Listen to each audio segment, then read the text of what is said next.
go. Make sure this doesn't make any sound. All right, we are ready to rock and roll.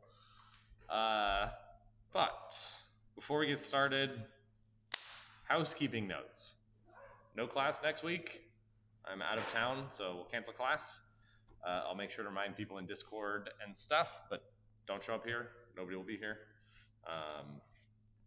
Not that anybody's here now, but I won't be here, which I guess is the only important thing that you care about. Let's see. Other things. Oh, yeah, second thing. I can ask. I talked to some people after class. I'm curious about even the people, if there is anybody online, and the people in the classroom. Would you be interested moving forward if we, after we've got enough like system understanding and exploitation under our belt, we switch more towards like splitting into groups, like looking at the kernel, trying to find actual bugs in the XNU? Yes? Yes? Yes? One no? He said yes. Okay, now, big question. So I think what we can do, especially the weird thing is the stream. Like I definitely don't want us to be like reversing looking for things during class time, at least like on a public stream. That just feels very weird. What could we do? Like other things we could do is like rotate. So we split into groups. Either people look at tools that help find bugs. So like some people can look at like CodeQL maybe, running it on the kernel. There's some blog posts about that. Some people can look at fuzzers that are written for it. Maybe like try setting that up for a week or two. Then they like talk about their experience doing that. And then we can maybe do open session like that, and then closed session where we discuss like potential bugs that we found, which could be fun. I think a key question, especially for you people in the audience, is because you all said yes immediately, but what do you do if you find a bug that's worth a lot of money? No, okay. That's not exactly what I wanted, but like, as from my perspective, I think about the case where like you find something and you're like, oh, I'm not going to tell the class about this because like I just want to report it, like, and then personally get the thing. So like I want to think about like how do we limit that incentive so that people, I think, because you'll see that like by sharing things and talking about things as a group, we'll definitely get much better and like maybe be able to turn something from a POC to an actual exploit, or maybe do something like that as a group. Maybe that's not a problem and we don't care. Maybe another option would be we all agree anything we find in this class, we donate it to charity. Because Apple will actually double your bounty of whatever you find and submit, but also your students. And so I understand like finding, if you found like a $10,000 thing is like super awesome. And so I also don't necessarily want to take that away from you and force you to donate it to charity. Thoughts about the bug bounty problem? Say it again.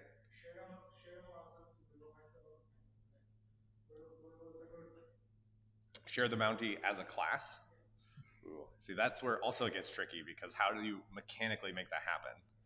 Because somebody gets the bounty and then they get taxed on it. And then, yeah, there's enough. I mean, I like the charity idea. Yeah, there's, I mean, huh? No. You have to have money discussions before you find stuff. That's the key. Another key insight is like, yes. And like, you could find that on pwn.own teams, like stuff that I've joined. It's like, we agreed we're going to just split whatever we find equally. Because otherwise you get into a case where like, it's highly unlikely, but what if you find a $50,000 bug, right? Like that would be like, I think a user space to kernel exploit would be like around 50K. Like that's a good amount of money.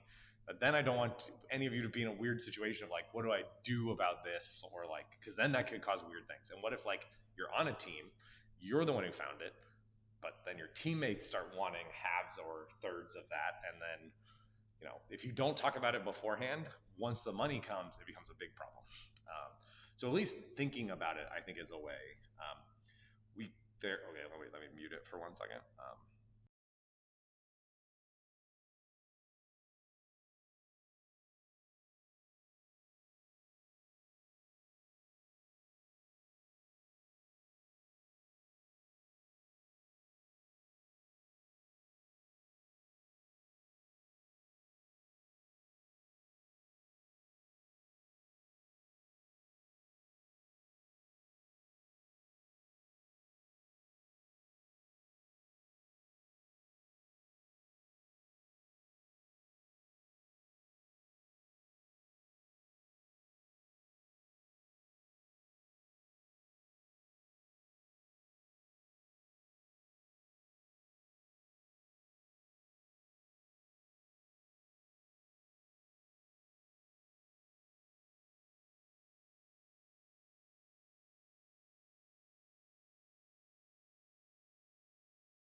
Let me put it back on. So, okay, yeah. So one idea that got thrown out was basically kind of let the students like opt into things, right? So like if you find something, then you get to decide if you want to share it with the class, because maybe the class can help you elevate it or whatever, but maybe it would still be your thing or your team's thing, depending on however you did that, and then we would just be like kind of like Project Zero, I think, operates this way internally, where they like help each other find stuff. But it's like the first person who found it, like, is the person I think who gets most of the credit for reporting, but other people can help with exploitation techniques or other types of things. Yeah, I mean, anyways, think about it. I think we're probably 2 or 3 weeks away from like actually implementing this and then doing that maybe the rest of the semester. So start thinking about this. Cool. And then our poor online folks, I think we just have to leave you in the dust because I don't want to talk publicly about stuff we find that like people could, we want to, it's not keeping it secret to keep it secret, but like you wouldn't want somebody to race you and then submit it before you of something you actually found. Just like this literally is published to the public internet. Like exactly. XNU 0 days. 100%. Like I'm not I do not believe in like dropping 0 days like in public and stuff. I don't think that's right. I think ethically you have like your goal is to help keep people safe and keep the software safe, and that's reporting to companies and that kind of stuff. So cool. Okay. Anyways, I want to put that idea in all of your heads to at least be thinking about it. One quick question. Yeah. So you mean like in 2 weeks we're gonna completely switch from like doing assignments to full-time just? I think we'll do both. I think we'll still have assignments. I'm rapidly reaching the point where like I don't know that there's stuff I can like keep teaching you. Like there's the kernel is very complex. We could like keep going over.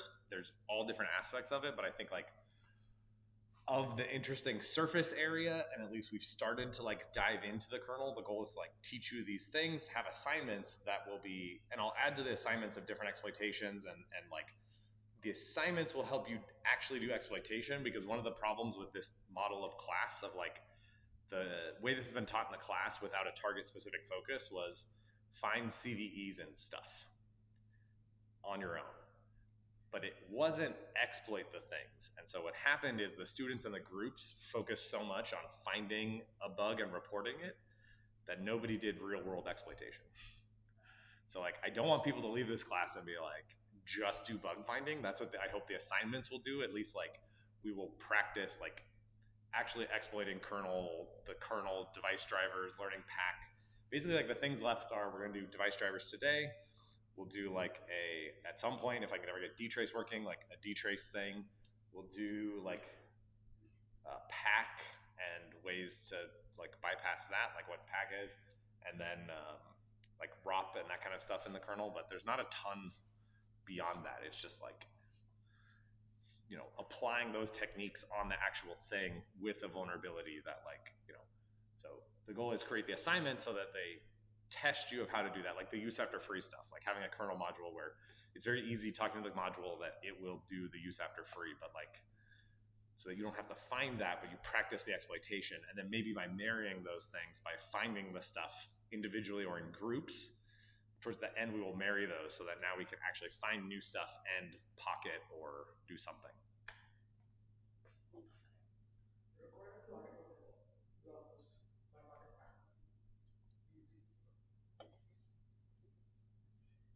Yeah, so do you want to talk about the articles in class or something?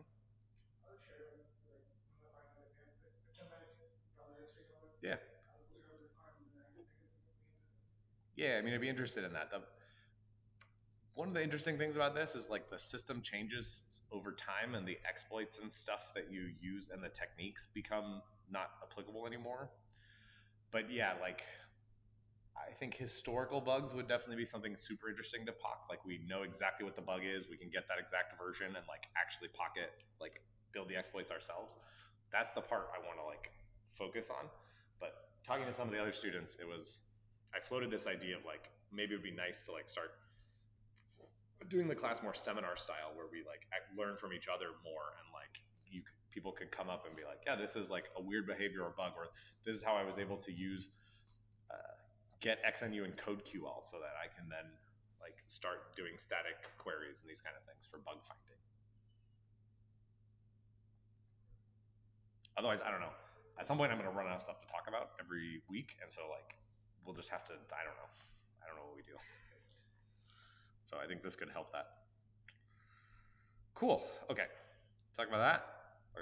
Talk about no class next week. Okay. We are going to talk about now. We've looked at, and this is a new thing for me. I didn't actually look at this at all when I was studying XNU, so this is brand new for me. Part of what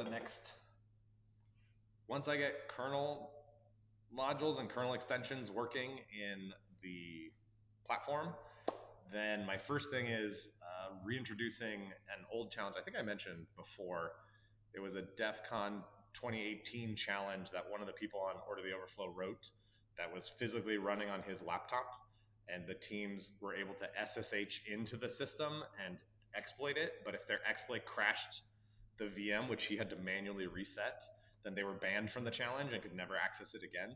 So he gave them the kernel extension, gave them the exact version of everything that was running, so that they could, the idea was they would dev locally. I can't remember if I've said this publicly. These are tough things. I think it's fine. It's been, but one of the teams used a 0 day on the thing, which of course we were capturing all the traffic, so we had that, and then it got fixed at some point. So it's a super cool challenge. It's about device drivers, and which is, as I dug into it, I realized, oh yeah, I saw this and kind of skipped over it when I was studying this stuff. But it's a completely different way of talking to device drivers than you're used to on Linux. So that's why I thought it'd make a great module I'll talk about now. And by the end of this week, my goal is to hopefully have an easy version of that challenge for you first to do, and then as we get more exploitation, we'll build out harder versions of that challenge that you have to pop. Cool. Okay, so this is a test for all of you, and for anybody watching online, oh, there's 3 people, so it's probably not. Wait, how do I know how many people there are? It says 3, and then I click, and there's 10. Does Twitch make any sense to anybody? I never understand this stuff. Anyways, so what are the ways that we have seen either in this class or that previously about talking to the kernel from user space? What was that? Yeah, the task port. So in general, the mock IPC, there are certain ports that we can talk to the kernel on. Exactly. What else? iOctl. So yeah, a device driver. So there's device drivers that They expose what looks like something on the file system. You can open it. You can do ioctls to it, right? This is how basically a lot of the pwn.college kernel modules are written. This is great. We can just go in a circle. What's the new one? What's the most classic way of talking to the kernel? Yeah. How do you do an ioctl? You just open a file. Yeah, how do you open a file? System calls. Yeah, exactly. System calls, right? This is like a classic. It's almost so easy that we forget that like actually we're talking to the kernel to have it do stuff for us. The fourth one I won't pick on the next person in class because I think we like vaguely talked about it, but like mock traps in XNU, there's the mock side of the system calls are traps that we can get to, but mock IPC with the ports, this is the way we've seen. There are other ways. So because there's the whole BSD side of the kernel, there are BSD device drivers that operate exactly how you're thinking about, of like open, ioctl, close, these types of things. And then there's IOKit, and that's what we're gonna get into because it's so different and weird that like it kind of reminds me of like mock IPC where it's just like they went in a completely different direction and was like, we're gonna do this for device drivers, and you're just like, oh, okay. And you'll see as we get into it of why it's so weird. But first, let's revisit BSD device drivers. This is similar to what you've experienced. I'm actually not sure if there's network device drivers. I kind of took this from something else, but like character block. And so let's actually look at the source code of one of them.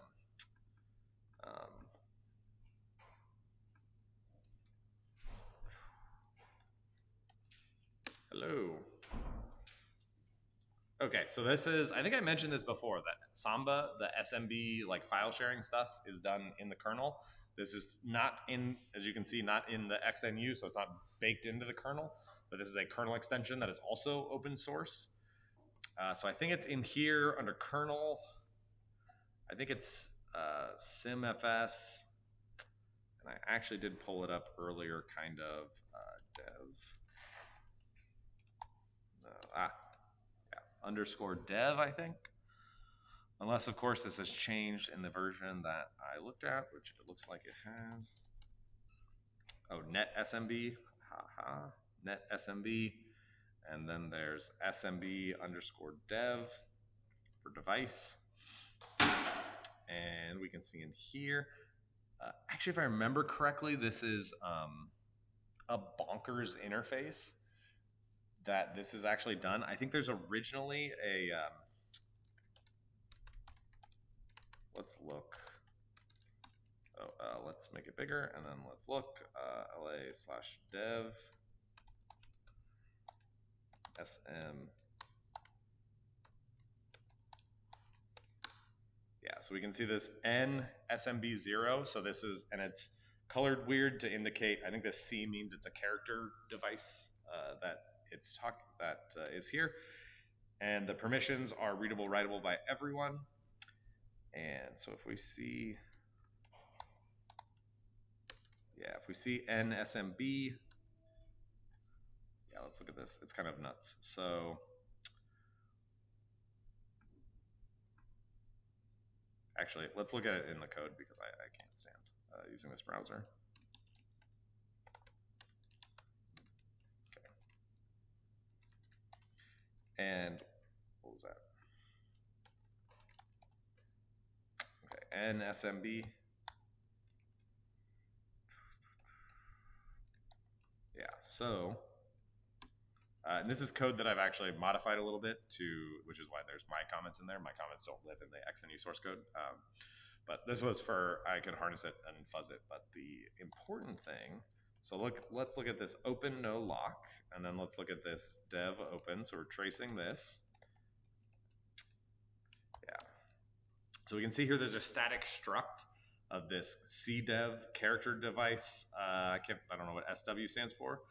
But this is a struct that defines all the function pointers for this device, just like on Linux when you're defining like something in the dev file system, that you have open, close, read and write, do nothing, that's eno, that means there's nothing there.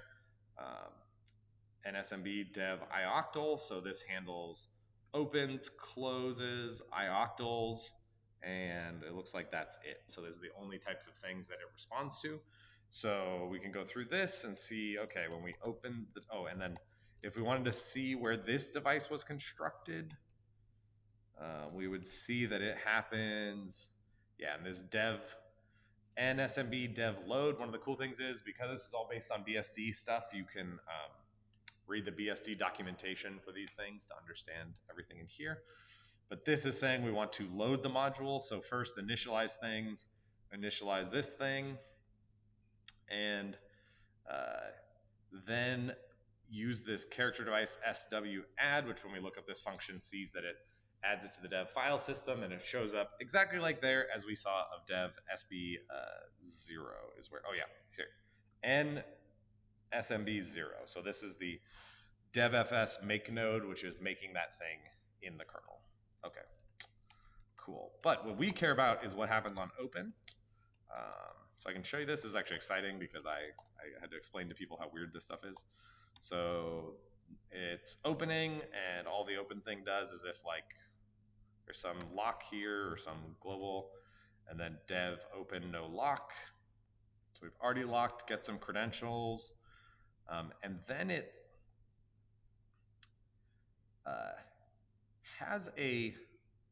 keeps a list of other devices, and then it creates another node, NSMB some number, which the next available. So it like, I still have no idea why it does this, but the way to interact with this is you open that main device, and then it creates another NSMB device thing for you to talk to, and then that's the one you actually talk to like do stuff to. But like, which one do you talk to? You, huh? This is not like sockets because look at this. So this is the comment. Userland code loops through minor numbers 0 to 1023 looking for which one opens. So you first talk to it and be like, I want to talk to the NS, like to the SMB stuff. And then it just like creates a new number. And then you have to iterate in your client-side code over 0 to 123 because you don't know which number it is. You just know it has to be there, and there's probably one for you, but like other people could beat you there. There could be, I don't know. There's all kinds of, it's like such a weird design. I just don't understand why it does this. But so yeah, 0 is open for everyone. And the only thing it does is it triggers opening another one.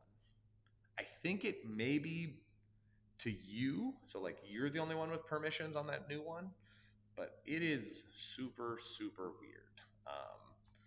To like write this code, you literally have to just loop over this, like in your client-side code, because you don't know which one to open. You just start opening from 0 all the way up to 1023, and whichever device actually does open, you're good, and you can use that to talk to it. So then from there, actually talking to the things would go into this ioctal, and this is like very similar to Linux device drivers, where you have like this data is a pointer to user space data, if I believe. We can like step through a little bit just to see where this is done. This is where it's checking of like, which device of this device it actually does. It keeps track of these different devices.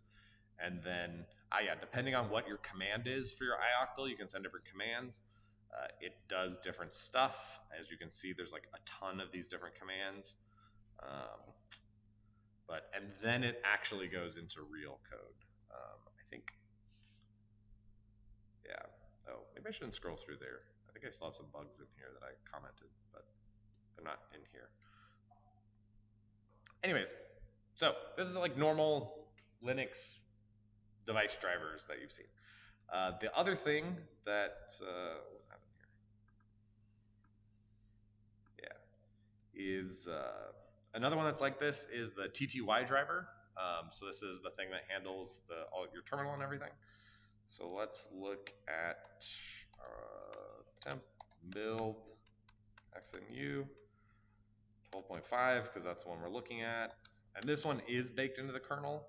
And I believe we said it was this cdev sw add. Cool. So I got my thing here.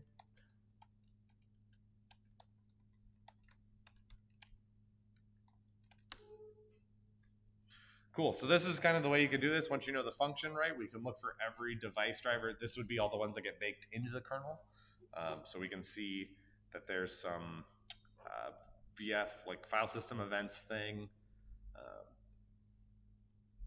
The TTY stuff is all done in here. This TTY PTMX. And if we go up and in there, temp build XNU 12.5. It actually makes sense, right, that all of these are on the BSD side. There's nothing in the mock side because this is a BSD functionality. You wouldn't want to mix the two. So BSD kern, TTY.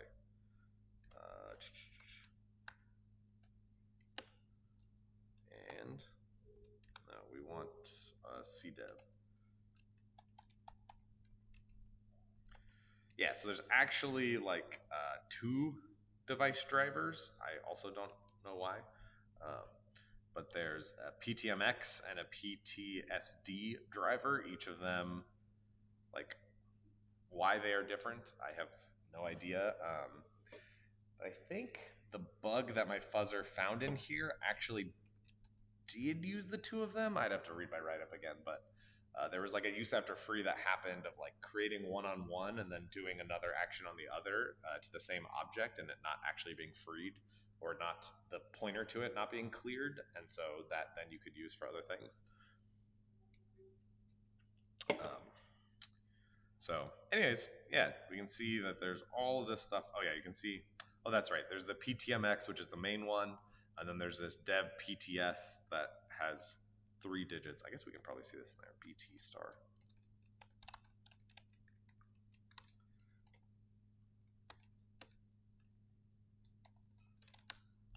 Wow, okay.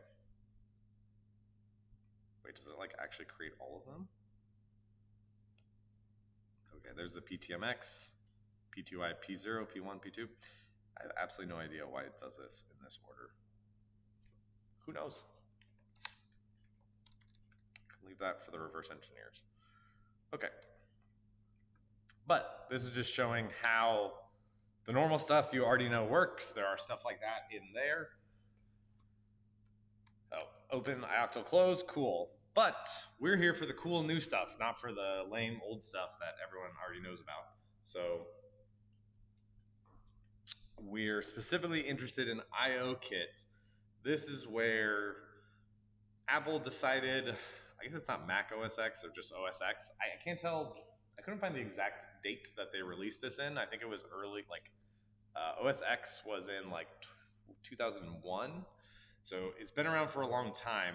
And they basically said, what if we didn't have that model at all and we had a completely new model?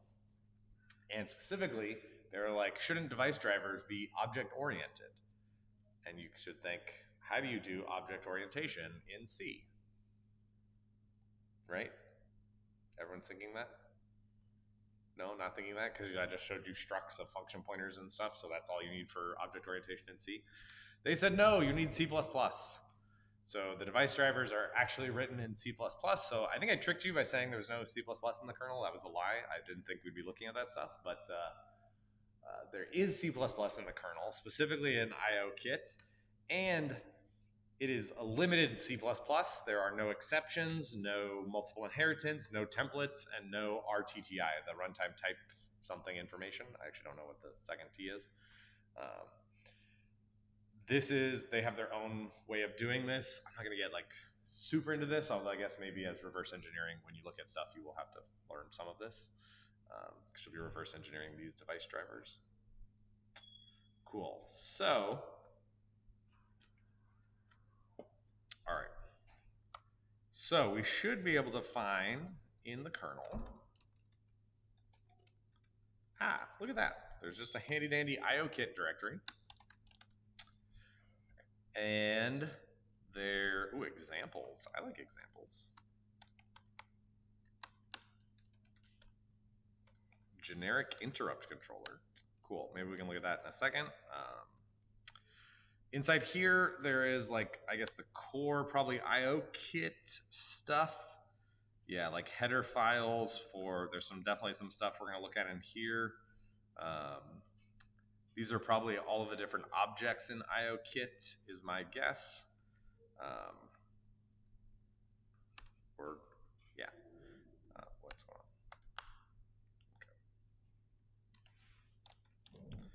Okay. And let's see, IOKit user. So yeah, this is, as we'll see, there are libraries that are provided. Runtime type information. Yes, thank you. So the first T was wrong. Runtime type information. I think I said that right. Did I? Yeah, perfect. Okay. All the T's, all the R's are accounted for, and the I. So as we'll see, this is like you can write user space code in C++ that talks to a library transparently through a library that Apple provides. Let's see. And let's see what's in kernel. Okay, these are probably the implementation of these different objects that we looked at. Let's see, BSD, conf, example, families, driver kit, we're gonna ignore for now, that's like a newer thing. But the other thing we need is libkern. And if my sources are correct, libkern is where the C++ stuff all is. So let's see. Libclosure may be how those closures worked for the blocks that we looked at, would maybe be my guess. Yeah, so, okay, interesting stuff in here. We may need to, although these look all to be all header files. So this may just be header files, and the implementation, yeah, this looks like in C++. And, okay, cool. So we may need to poke around here and figure out where things are that we're interested in.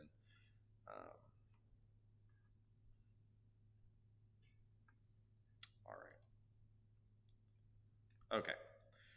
And then the user space part of this, which we already poked around and saw a little bit of, is like IOKit.framework lives in user space, so you don't have to, which provides a bunch of libraries to talk to things. But of course, they have this nice functionality of mock IPC and ports and everything. And so at the bottom, this is what everything uses. So the even though you're using this IOKit stuff, it actually, like, the library itself will then use mock IPC calls to the kernel to do things. There's a special port. I think we actually looked at this port, but I didn't realize the actual importance here. The IO master port is a port that every task should be able to get. And this is what allows you to talk to the whole IOKit stuff. And it uses MIG. I guess maybe at some point we should probably go over MIG. Like, I don't know, you guys are already doing it for your assignment, so maybe you're learning by being forced to do it. I think the exception one is the one that's a lot easier of generating the MIG interfaces. But essentially, how do we use a mock to then call a remote procedure call on the other side? And so MIG is kind of the standard way of doing that. But this is all like building up all the stuff that we had talked about. So let's see if we can find IOKit.framework. And that's incorrect. Let's see, if I was a betting man. Somebody was asking me about SDK. Yes, it should be here. And let's find in here -name. There we go. So we have library developer, command line tools, SDK, pick whatever SDK you want, system, library, frameworks, IOKit.framework. And in there should be headers. Yeah. So this will have, and actually we saw some of these like IO message, IO RPC, IO return. These are all actual header files I think that we already saw in there. But these are all things that will wrap and do all the stuff that we want to talk to and talk to our kernels. But okay. Now, we're not going to get super into it. These IOKit is used for mainly for device drivers. So there's other ways to use it. So why do you need device drivers in general? Yeah, so for the kernel to then communicate with the devices, right? And this is like a fundamental part of most modern operating systems. You don't want to bake in every single device driver. You want other people to be able to create new device drivers. So when I have an insane camera that follows me around, right, I can customize it in a user space application that then talks to the kernel device driver, that then talks to the device and actually programs it and sends it different things, right? Not every device like this can like adjust focus or adjust all kinds of weird stuff that I can do in the app that I don't even think I've installed on this thing. But anyways, even though it's talking over USB-C, there's some protocol to talk to that device, that some kernel device driver needs to exist. And so the question would be, when I plug this device in, how does it happen that that specific thing actually gets instantiated and starts talking to that out of all the devices that I have? Yeah, so there's some process. So yeah, we won't go super in depth, but I do think it's interesting to start thinking about these concepts of like, why do these things exist? So there's this IO registry keeps track of all the IOKit objects, the properties, their relations. There are two ways to look at it. IO reg is a command line tool. So this will show you, and it's arranged in a tree, but technically it's not a tree. There's like a lot of connections, and I don't know. This stuff is all very complicated, but essentially you have like the root object, and then from there you have other stuff. These you can see are different classes. So if you looked up inside of the kernel cache, for sure would have that, or if you had the kernel extension of that specific device, you could see this instantiation of this IO platform expert device. Like, I have no idea exactly what that is. Has some ID. Oh, I guess. Oh, this is ugly.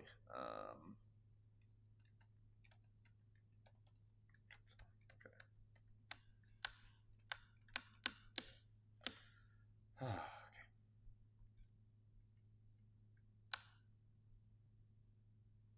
I wanted to see to the end of the line. Okay, there we go. So we at least see like some unique identifier. It's registered, meaning the system knows about it, and we won't go into it, but there are properties and dictionaries that you can put on these kernel extensions to say, when you see this type of thing, call me. Like, this is what I do. And then there's also I don't think it's on here, but there's a priority. So you can set yourself above the priority of something else. So you can actually write a kernel extension to hook every time somebody plugs in a USB drive, and like you're the extension that gets called. I think active means like it's talking, or if it's busy. Yeah, I don't know what all these things mean. We can see it gets like kind of crazy, and you can see that obviously a lot of this stuff is Apple stuff, right? There's, and I definitely don't know what all this stuff is, so I probably shouldn't try to speculate. But there's got to be things. So like knowing about the hardware, right? There's like a fingerprint reader that is separate. So like there must be some device driver that's talking to the fingerprint reader. Back in the days of the touch bar was like its own like little system that the thing had to talk to. There's, I don't know, all kinds, like the Wi-Fi router, like the Wi-Fi has to have something there. The audio, so here's like a bunch of audio stuff. Like, why do you need all of these audio things? I have absolutely no idea. There's probably a great reason. PCI bridge, so internally a bunch of buses and stuff. I don't know. I'm not really a hardware person. I'm a software person, but this is where things start to connect. Let's see if there's, Thunderbolt. Yeah, so all the Thunderbolt connections and everything that happens, that's all happening in here. So there's this nice graphical interface. There's also something you can download. The additional code for XTools has in hardware an IO Registry Explorer. Of course, I just want to open this thing I just downloaded. This allows you a nice graphical interface where we can play with it, and we can see the thing on the right is the property thing I was telling you about, which, of course, can any of you even see that?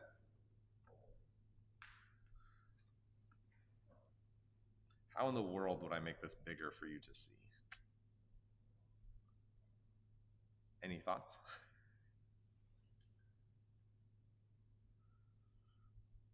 Zoom? No. Why would I think that Zoom would actually zoom and not just...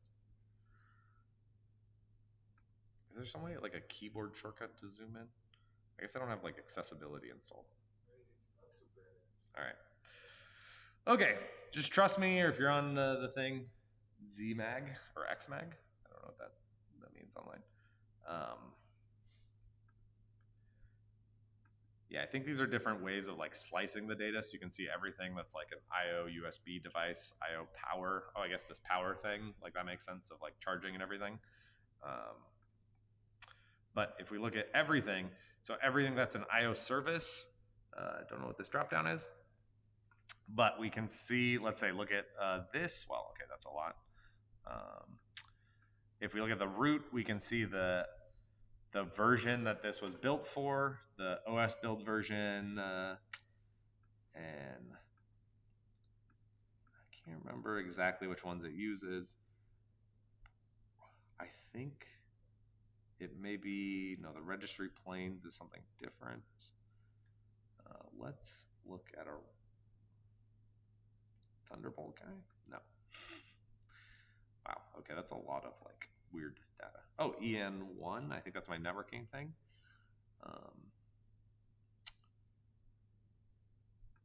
Interface type, interface flags. I'm trying to see if there's anything.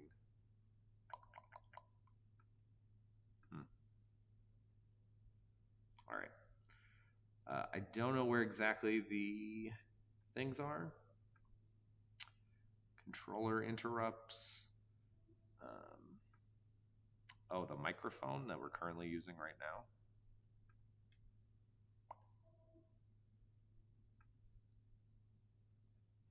Oh, you can see the bundle identifier up here. Okay. And it also shows you the whole class inheritance, like OS object, IO registry entry, IO service. We'll talk about IO service later. Anyways, so the registry is the thing that keeps track of all of this. Last time I kept this open, it crashed with interesting crash. So maybe I'll just keep it open now and we'll see if something cool happens.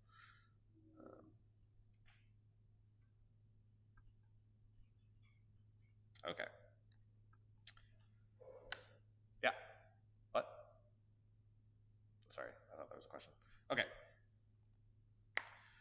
Okay, so IOKit, we looked at libkern. So libkern provides like the C++, you can think of as like the runtime environment. So the class hierarchy, everything starts with OS object, and there's a bunch of stuff under there, booleans, collections, data, strings, and we're gonna look at stuff to see what it looks like. Looking at the source code, okay. So we saw there was great inside here, libkern. Let's look at libkern, and specifically let's look at OS object, which is not anywhere to be found. Okay, let's just open, let's say block.h, and let's grep for OS object.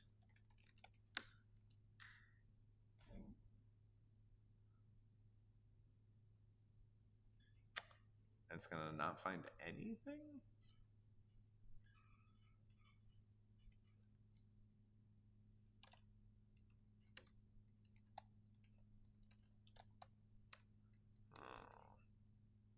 Oh, I'm in libkern already. Maybe that's why.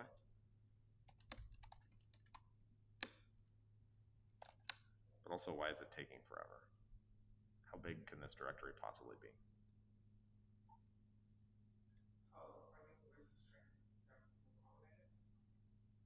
What was that?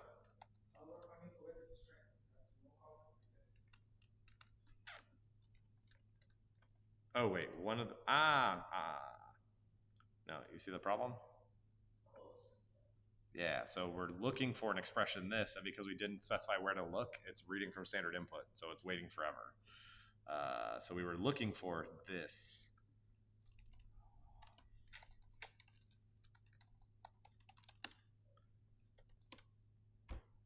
There we go, stuff pops up. Okay, Great. Now let's look for some. Okay, well this is.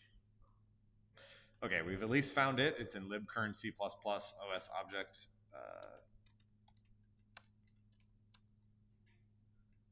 Object.h, although why? There we go. OS object.h. Great. Okay, so now we have the forward references, I guess. I should also mention. I guess I haven't really done. Oh, can you guys even read that? Yeah, kind of. I'll see. Oh, it's gonna get really dark in here. But I haven't really done C++ stuff for over a decade. Maybe like. I mean, that's obviously worse. I understand.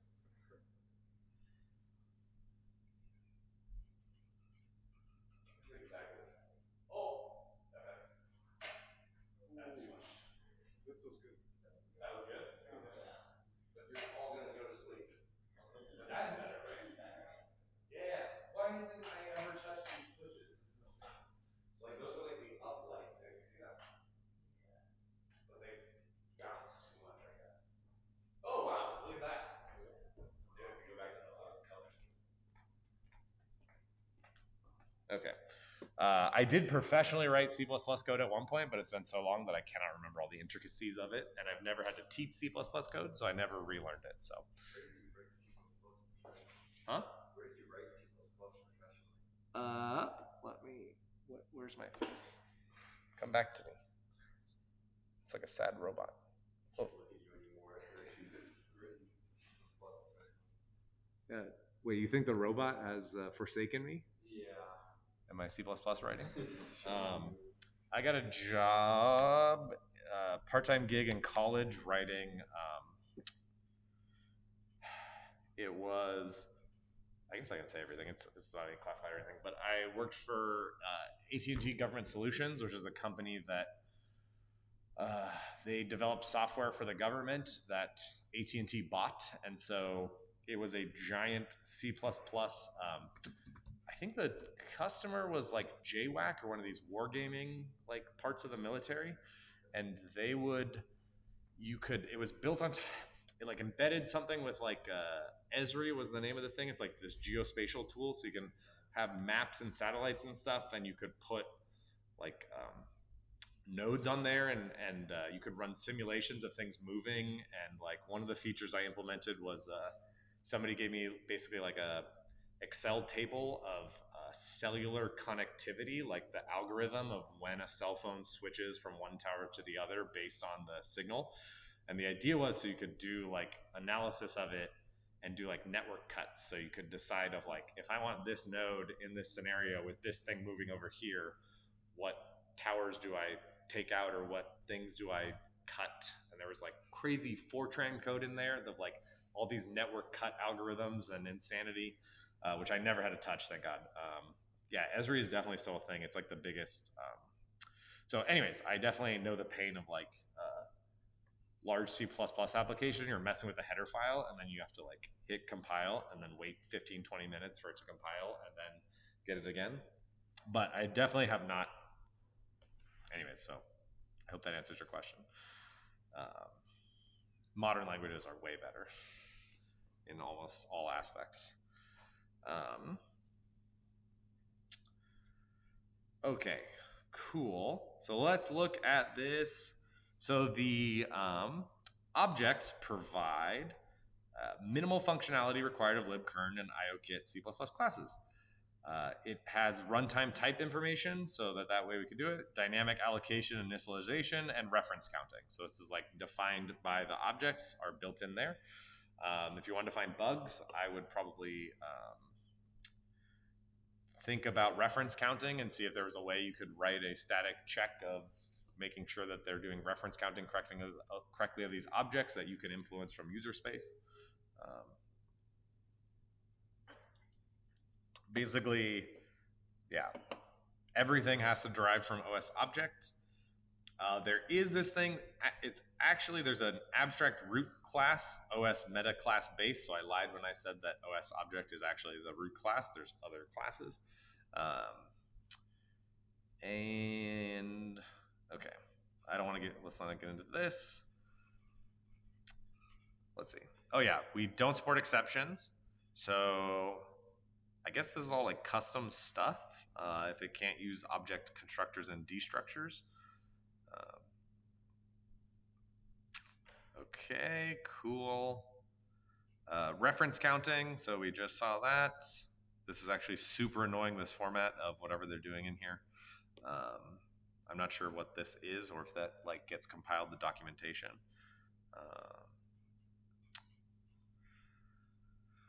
Okay, a nice thing which tells us that things are unsafe to be used in a primary interrupt context.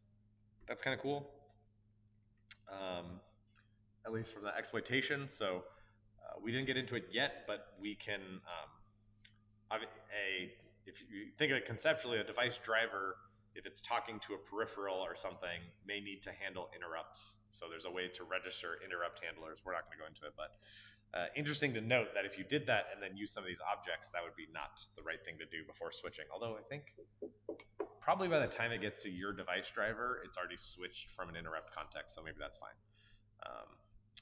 So let's see, the basic features of OS object are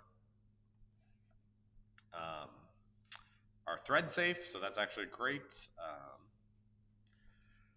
Let's see. Okay, cool. So what does it have in here? Oh wow, look at these function names. OS declare abstract structures with dispatch and no operators. That's right. There's like, I believe this is like a crazy macro that does stuff, which we're definitely not going to get into of all these things, but you know, you really want to dive into here. You could figure that out. Should we deprecate? Probably not. Yeah, so functions like release, so release a reference to an object. A tagged reference, don't know what that is. Initialize a newly allocated object. These are all virtual, which means your subclasses can override them. Free the object. Delete, freeze the memory of the object itself. And eventually we can flip this switch. Ooh, smart pointer is cool. Allocating new. Let's see, retain, release. All right, serialize. This is kind of interesting. So there's ways to serialize and I assume deserialize. Let's see. Unused padding. Oh, this is a slightly, I mean, let's see. My normal C++ implementation and runtime is super rusty because every time there's a C++ CTF challenge, I let other people do that because I'm not a crazy person unless it's the only one there. But if I remember correctly, when you do like in C++, when you do like new or allocate an object, it mallocs enough size for all of the field parameters of that object. And then as you get the subclasses add to that, they would just allocate more space. And so the layout for the members of the superclass is always like the first parameters, and then you just add stuff to the end. Is that right? Is that incorrect?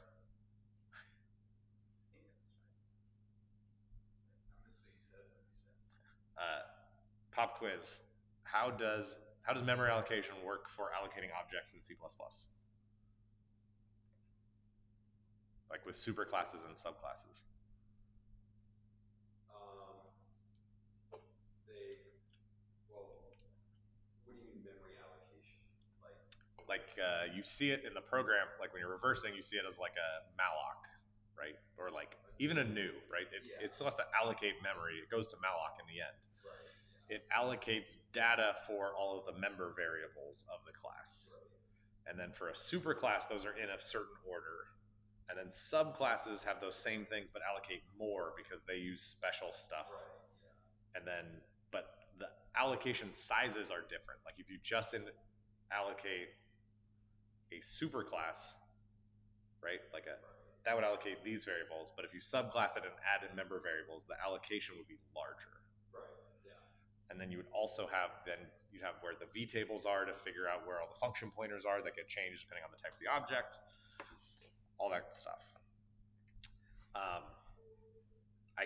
Yeah. Intuitive past that though, like they like inline the original constructor. Well, I don't know if that's actually Mm-hmm. or not. They inline it into the new constructor for the subclass. And yes, set all the new variables, and they just override the original table with Yes, to the pointer to their thing. So yeah, it's basically like, because if you think they're really just like all objects are data like that belong to there, like a struct. It is a struct.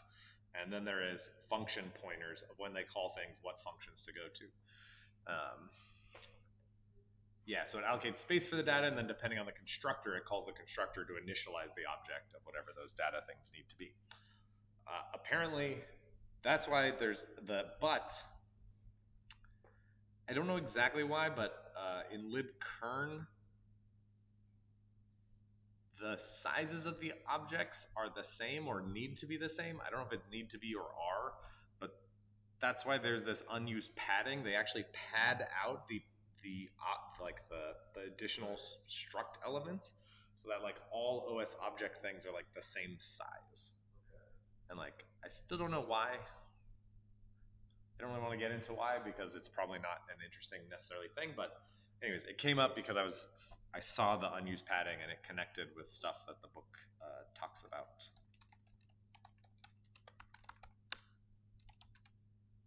Yeah, but where is this defined?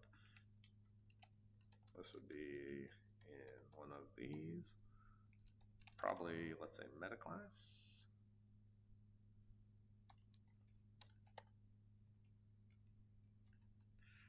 Yeah, so that's just because they're void reserved _ reserved class name index. Let's see. Libkern C++ classes and kernel extensions that can be used as libraries can provide for backwards compatibility by declaring a number of reserved vtable slots that can be replaced with new functions as they are added. Okay, I guess I don't fully understand what this means, but yeah. Anyways, weird stuff in the kernel. And okay, where are we? We're getting okay. Yeah, let's look at a Boolean. This should be easy, right? Okay, Boolean. Yeah. My time frame is roughly correct, right? If this was created in October 12th of 1999, and I said it came out in roughly 2001, that's about a correct dev time.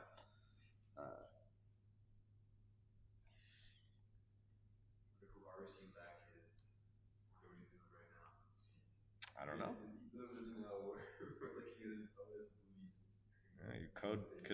Code could live forever. You gotta be careful. Okay, so OS Boolean wraps a Boolean value in a C++ object for use in libkern collections. It represents a Boolean, true or false value, as a libkern C++. There are only two instances of OS Boolean, K OS Boolean true and K OS Boolean false. These are shared globally and returned by the instance creation function with Boolean. Thus, you can use pointer comparisons to test when two OS Boolean objects are equal. Cool. Okay, so OS Boolean, subclasses OS object, declare default structures of OS Boolean. Oh God, friend. I don't remember what this means, but maybe one of you can tell me. But it's like you can access the member variables or whatever. It's just some protection model or something. And okay, protected. The Boolean value. Okay, cool. Reference counting, so there's no reference counting that needs to happen. Initialize doesn't really. Oh, these are not implementations. Let's go look at the actual implementation.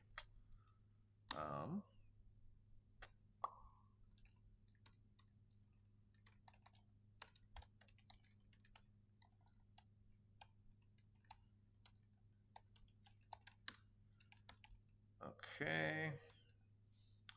osboolean.cbp.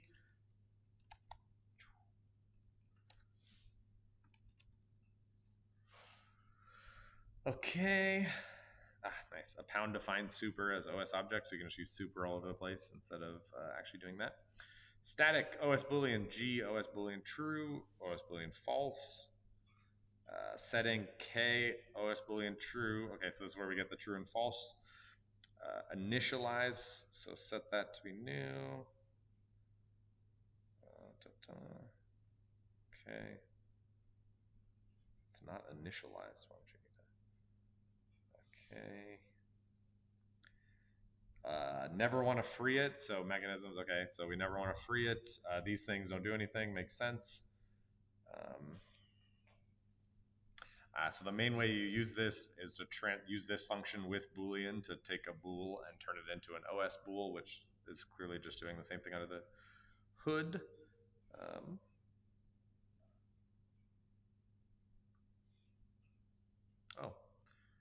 Serializing. Oh, there's different types of serialization. That's right. So this is like XML serialization that you can see of true or false versus just binary serialization. Okay, cool. I guess Boolean is not an interesting thing to look at. But what about strings? Strings are important, right?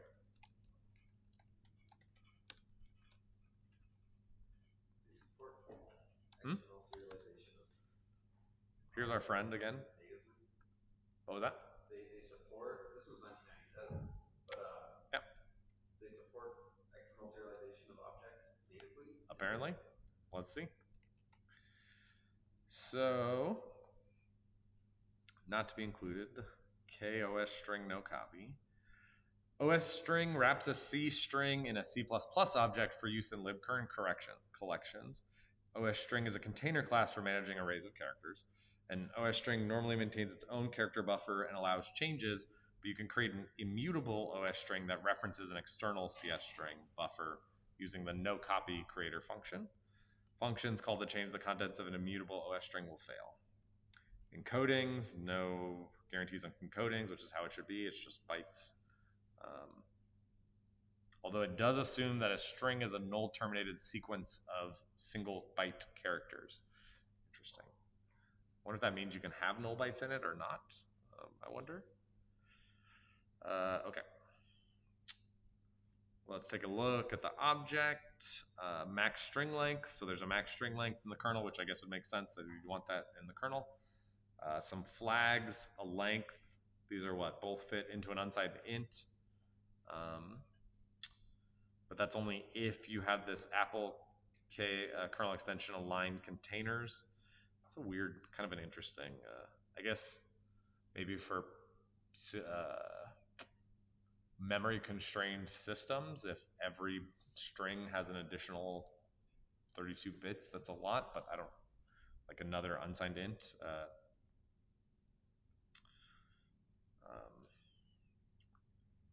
But you still probably have the max string length either way. So let's look at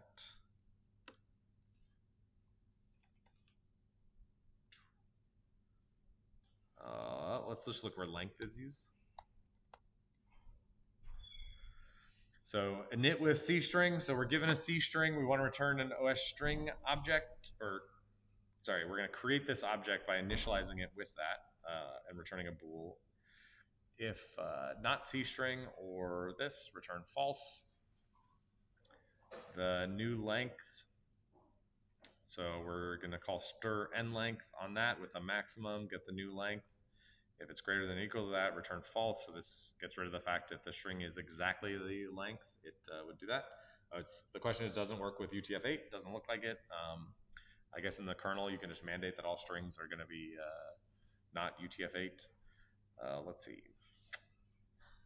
So calls kalloc data to allocate based on the new length the string, and then it does b copy, so copies the new string, the C string to the new string of this length. If flags end string, what's this, k free? Anyways, then setting the internal string to be the new string, the length of the new length, and flags saying it's not a copy. Okay, so this makes sense. So it's just keeping track of the length with the pointer. Cool. Okay, we're not gonna look at everything, but we can see that that stuff exists. Then for IOKit classes that we care about, which we actually did see, so we have IO registry entry, which is an entry just in that registry. IO service, which is the main thing we're going to be looking at. Other things that are important are IO like memory descriptors. So these are things that describe memory, as we'll see. Good question. Is the null included in the count? I think the answer is yes, because let's see. I think so stir rlang would give you the length of the string without the null, in which case it's not the max length, right? So this should return because this checks if it's greater than or equal to, then we return false. But if we call stir n length, that'll return the number of characters up to the first null byte, and then we'll increment new length by 1. So include the null byte, allocate the data. So this is then the exact data that we are allocating in here. Yeah, that's kind of interesting of how you would. This doesn't really seem to be something that you can do. You'd want a thing of like, oh, maybe. So there's a init with C string. Maybe there's like other types of init. Yeah. Interesting. So I thought, so this is a init with string of length, which checks if it's greater, but still does a stir n length. If it's less than that. Yeah, so this still wouldn't, I think, not get this. Let's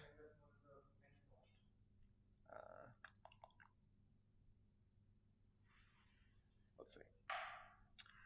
If it's more than that, I think you're screwed because you've already messed up. You've told them, here's my string and here's the buffer that I want you to copy from. So, but yeah, that's interesting. Let's see, new length.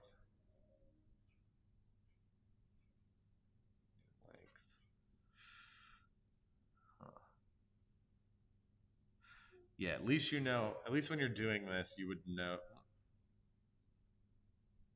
Oh, this is kind of weird. Okay, so it copies in length. So it copies not including the last character, and then it nulls out the last character. Because new length is this +1. So it makes sure that it has 1 extra byte for the new line character.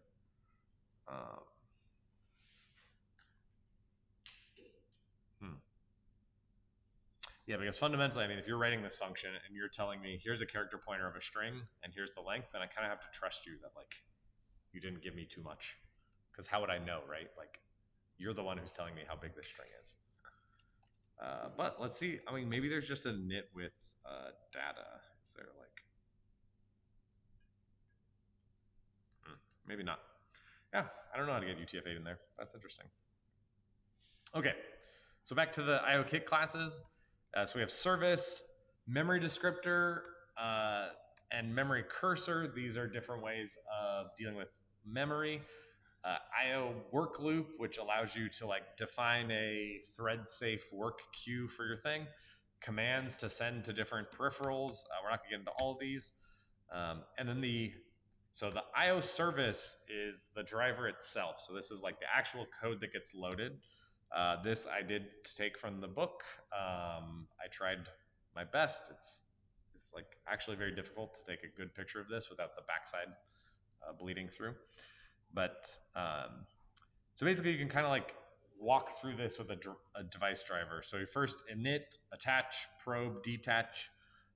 This is trying to detect if that driver matches anything. And then if there was a successful match, then start it, stop. You can send messages. You can actually send messages to other drivers, so your drivers can communicate with messages from each other. And the stuff we care about is how do we then talk to it. So there's stuff of how to talk to it. But this is the cool thing that we have. So then how to talk to it. So this is IO user client. So there's the IO service is the actual driver, and then IO user client is something that you write an object that interacts with the user and talks to the kernel. So you can think of this as, talks directly to the device driver. So you can think of this like they both live in the extension, but the user client is the thing that talks to the user. And the ways that you can talk to user space are getting and setting driver properties. There are properties of drivers you can get and set. This is something that's super cool is notification. So you can actually, and this happens over mock ports, so you can tell the driver, hey, if you have any notifications for me, send it to this mock port. So you give it the port, and then whenever it has notifications for whatever it's doing, it just sends a mock message on that port. You listen to it on a thread and then process it just like you would. So this is kind of, I think, a key thing that you don't really get with ioctls. I don't know that there's a way to like you'd have to keep pulling it for a thing or create a blocking ioctl. I guess I don't know how they do that with. What was it? Does what? Say it again. Constantly polls for new things from the device drivers. Yeah, I think that's kind of, it's like baked into the model. So this is something I thought was super interesting. That's like a feature that you can support because you have this mock IPC that can go both ways, that you can set up to do notifications back. I don't think there'd probably be very many, like what kind of bugs would be in here. Thinking it from an attack surface, if you can't like give input, then like it's hard to influence things. But maybe there's information leaks and notifications that go back.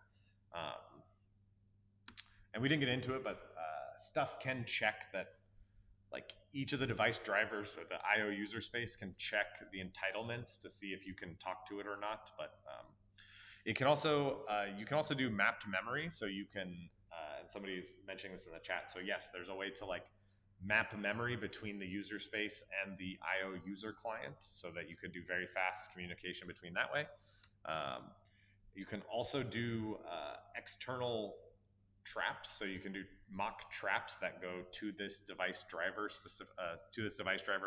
or specifically to this IO user client instance.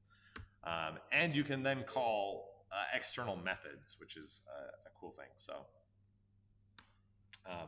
and the IO user client can basically like support any of these things. So when you define your IO user client, you can say which ones you support and which ones you don't support. Just like we saw in the character device struct, right? It's just something that you define. But let's,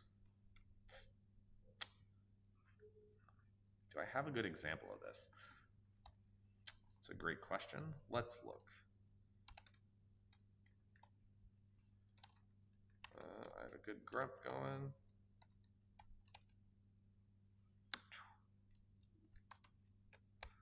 Okay, we're gonna look for an example of this. I was gonna say, what if it doesn't exist? But this is all stuff that uses it. I want something that actually is an IO user client, because this is all of the implementation here. And we'll see the kernel side and the, yeah, so this is like the actual class. But what I want is to see if there are any examples of these objects. Let's tests. Wait, tests may be good. Oh, there we go. Okay. IO device memory Rosetta user client. Cool. Okay. IOKit test services test. Okay. This was under. Oh yeah, we were in libcurn. That makes sense of why that wasn't in there. Oh, so this is kind of cool. So we have.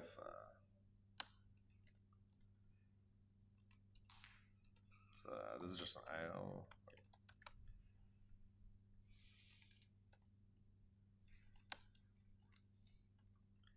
Okay, so here we should be able to see, so this is some test IO service. Wait, what? No, I wanted client. Oh, here we go. Oh, this is very simple. So we have, so here we can see an example. So here is this test IO device memory Rosetta, which is a public, like, so this is the actual device driver that would talk to something. It's defining, I guess, only a start method, whereas this Rosetta user client is the thing that would talk to it. So let's look at the, yeah, cool. Okay.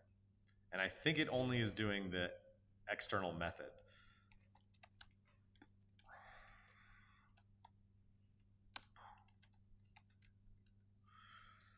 Okay, so we can see the start method takes an IO service provider, creates a string, starts it,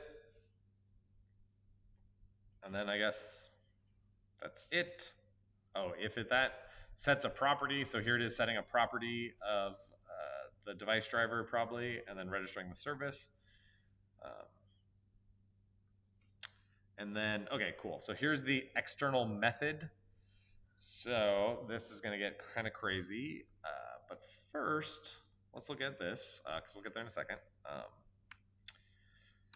Okay, so now to use this on the user space side. So this is now you're in user space and you want to talk to some IO user client. There's actually a handy function, IO service open, which I bet we could find back in the SDK directory.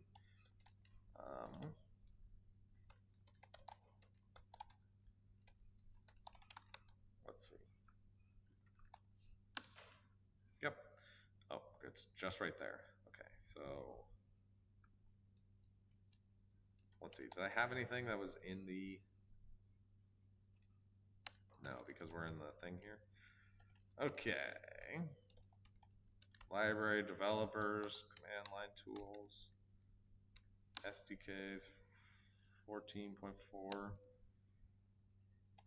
system, library, frameworks, IOKit .framework, headers, IOKit lib.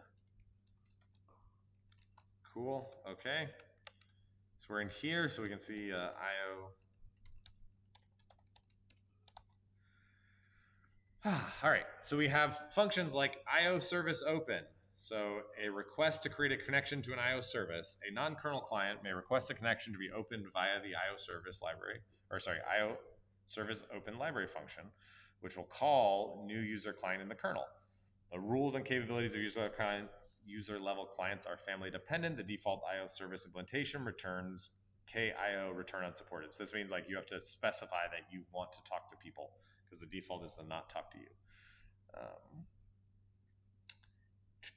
The service, so we need a reference to it, usually obtained. So we need to do IO service get matching services. The owning task, this is going to be us of the task requesting the connection. The type, there's a type, okay, a constant specifying the type of connection to be created. And then an IO connect T handle is returned on success. Cool. So this is what's returned on success that then we can use to talk to it. So we have IO service open, then we can get notifications by doing IO connect set notification port, which is exactly like we would expect. We have the connect thing that we just got. We pass to the library, send it a port, and then it will send us things back. To do memory mapping, map hardware or shared memory into the caller's tasks. This would definitely be something I would look for weird bugs or things of like how this memory mapping is done. So if you can find a user mode, something that will talk to just a random user process, being able to then ask it to map memory into your stuff is super cool. Let's see, external traps. This is kind of interesting. Okay, let's play a game. You can see 5 of these. IO connect trap 0 to trap 4. What's the difference and what does the number at the end mean? Yeah, the number of arguments that you're passing to it. So this gives you, as you're implementing these, so you can implement on the IO user client side, you can implement whatever of these functions is that takes in these values. But you can only do up to 6. You can't do any more. And so it's a very inflexible mechanism for calling things.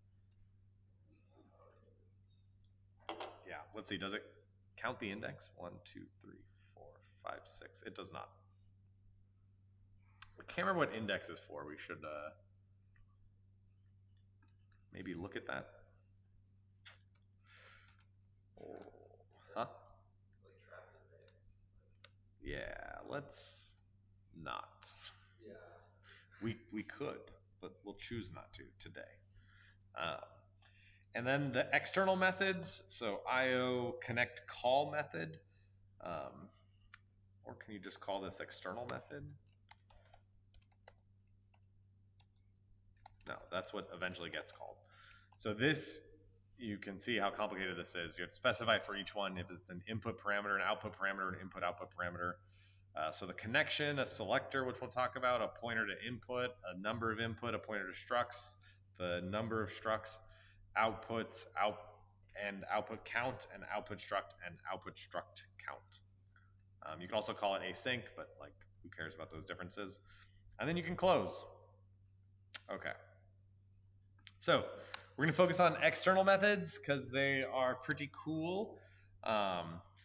So as we saw, you call the IOConnect call method, and this is basically, if you think about this, well, as should become clear, which you can't see. Sorry, I switched over.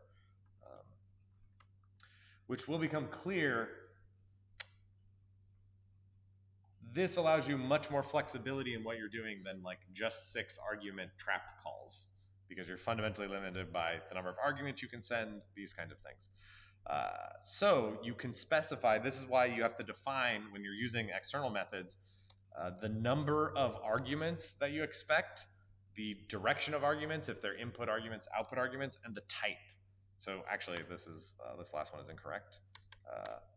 So like scalar, like just an int, like I can't remember if it's 32 or 64, we'll look at this, or a struct, like a bigger collection of data. And let's look at, I think I have the actual thing here. Cool. So there are 2 ways to do this. The IO user client can elect to do this. Actually, and let's look at this, because we were just looking at this code. Boom. So we have here a user client of this test thing that has decided to overwrite external method. So this takes in a, So this is a function that that comes from user space. So let's actually try to map this a little bit. We just saw the IOKit lib part of this. So the connection tells us what things to do. So this isn't going to actually mean anything, right? This is like, if you think about this conceptually, the connector argument is what tells us what IO user client to talk to. So if the user client is like, that's the instance we're talking to. So we're not going to talk to anything else. So it does not need to know that. That's essentially, you can think of this like this is this parameter, right? Or whatever in C++. But selector, so we have a 32-bit selector that gets passed here. But then we have this args pointer, a dispatch pointer, a target, and a reference. So these all every other argument here gets essentially combined into this thing. So we'll look at that in a second. But what does it do? So let's walk through this. Maybe we can try and figure it out without, and it's very clear. This says args, great thing, comes from the user, is the arguments that get passed down. Okay, so let's look at this. So this is the struct. So the struct is a, 1, 2, 3, 4, 5. So 5 64-bit integers, size, offset, device memory offset, length, XOR key. This seems very specific for a test thing. This must be some struct that is like, if you're making a test case, you wouldn't name something XOR key if like you didn't have to and there wasn't a reason for it, right? Where did that come from? We have another struct of, let's see, so client args, client output. So we're outputting a struct of address and size. So we first see args structure input size is not equal to size of, so we're expecting the user to send in this client args, and we're expecting to find it in args structure input size. So let's look at this IO external method argument. So, and this would be in here, but this would be in IOKit.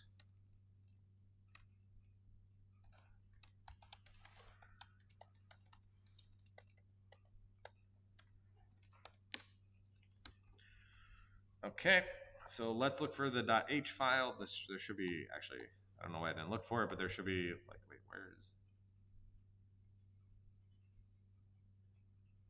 why is that not in here? It should be, okay.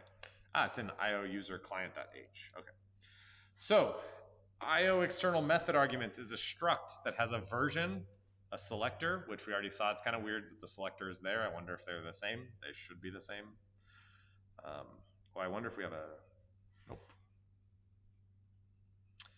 An async wake port, async reference count. I don't care about async right now, but we have a scalar input pointer, which is a uint64t pointer. So we have a pointer to some number of uint64. What is the number? The scalar input count. So if we look back at our IOKit lib, we can see that here we have input, which is a const uint64t pointer, and an input count. So very clearly this is getting transferred over there, right? We can pass in an array of scalar inputs of 64-bit integers to the thing that comes out here. We then have structure input, which is a void pointer and a structure input size. We see here, we have an input struct and an input struct size. We also have something interesting. We have a structure input descriptor, which is an IO memory descriptor. We also have the scalar output. So depending on if our output is a scalar or a structure, each of these would be done. And then we also have a structure output descriptor. Okay. So now let's go back to our code. Now that we've seen this, we can maybe try to noodle through what's going on here. So the arguments that we pass in of input size must be test IO. Like, so we're passing in a struct that's this type of struct. We're passing in a test IO device. This is our output. We then, let's see, cast this pointer to a user client args, cast this structure output to the user client output. We see the logic if the user client arg size is, and that's what user client args size. There's a size in here. Size plus memory offset is greater than, okay, I guess I don't even know what this is doing, but this is a weird thing. So IO device memory with range, I think it's checking if like there's, the address we're giving is in physical range. So allocating memory, fill carve out memory with known values XORed with the key. Interesting. Okay, so creating a buffer in here. Inside that buffer, we're XORing everything with the index XORed with the XOR key that was given to us.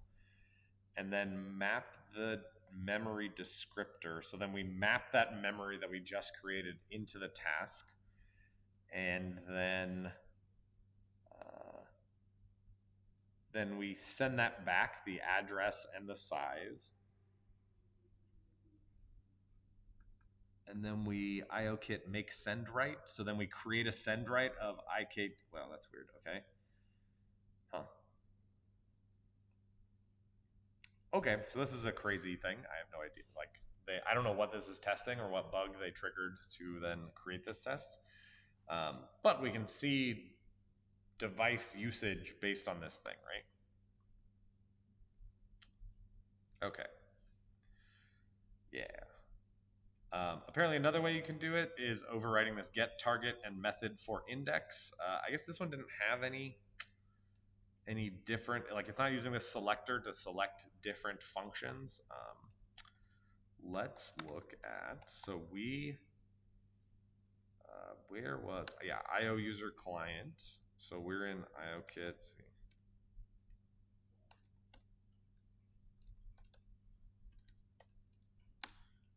Okay, so now we're in the actual thing. So now, wait, where is? Okay, so now let's look of what the superclass is, what IO user client's external method implementation is. So we obviously have the same arguments, otherwise that would be like insane. Selector, args, dispatch, target, reference. And basically, if there's a dispatch given, we do size checks. and then we call whatever dispatch function with target reference args. Yeah, okay, this makes sense.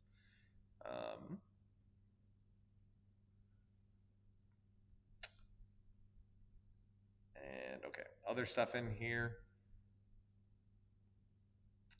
I guess this is interesting. Why, if it's telling us, so let's look at this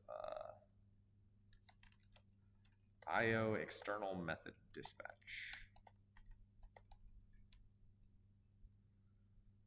So IO external method dispatch says has a function pointer to this IO external method action.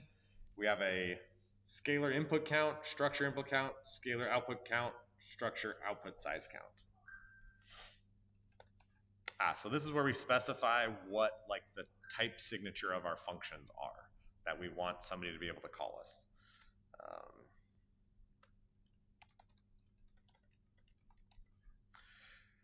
And the other method I mentioned is overriding this get target for method and index, where you, what's this method? Yeah, this is the IO external method. So basically if your object hooks this function and implements it in your subclass, no, that's not right. Child class. In the child class, it returns a method that then this method should get called. This method should get called. Anyways, this method should get called. I think it's good enough for now. Cool. Yeah, okay, cool. So we got that there. And then the IO user client is responsible basically for marshaling data from user space to the driver. With this IO external method arguments, which we just looked at, right? This, wait, no. Hello. IO external method arguments, which is, yeah, we did look at this, duh. Okay, that's what gets passed in there as our args from the user.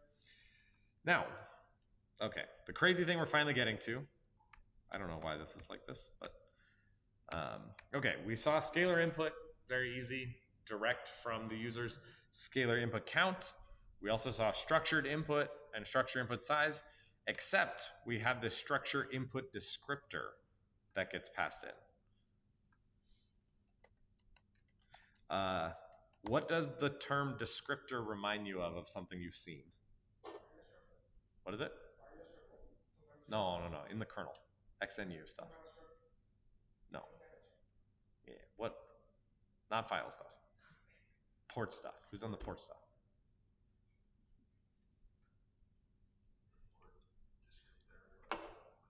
Yeah, port descriptor. So it's a way to send ports and send anyways, so it makes me think of that slightly. So this is like and I guess that one was, there were, I guess, depending if you've done the, anyways, there's different types, but the port descriptor, the port out of line descriptor.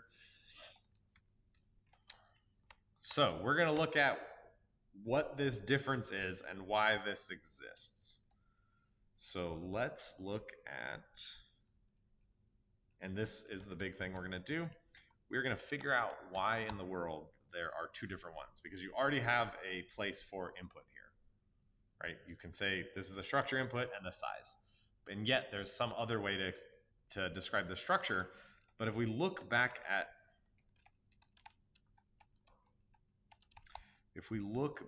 at our user space, do we specify two different structures here?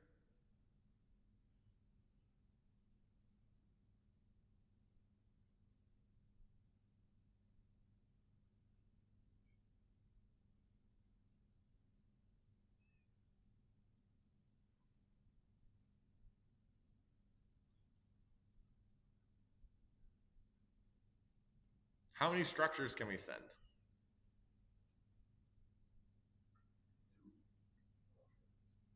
Two? How? So this is actually a lie, this count. Well, this is count, but this is size. So they both can't be right. And we saw code that checked this size and checked that it was the size of the struct that it wanted to send. Yeah, it should be like count of bytes, but this is input count and this is the count. So this is like scalar input count. but this is scalar input size. So something wrong, but we could send a struct here. Like, it doesn't make sense of like, yeah, I mean, I guess we could look at the code to see if that actually is count. This is interesting. All right. Well, I wasn't going to do it.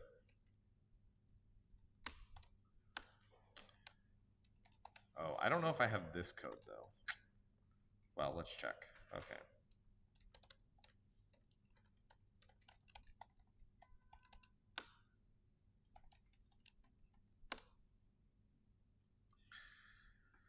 Okay. That did not work. Let's see. Okay. We're going to just search.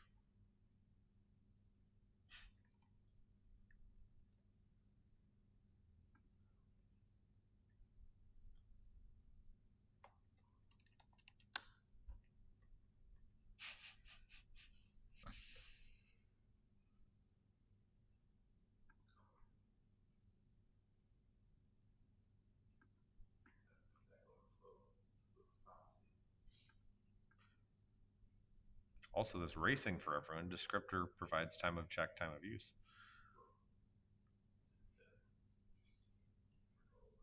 In the wild iOS exploit chain.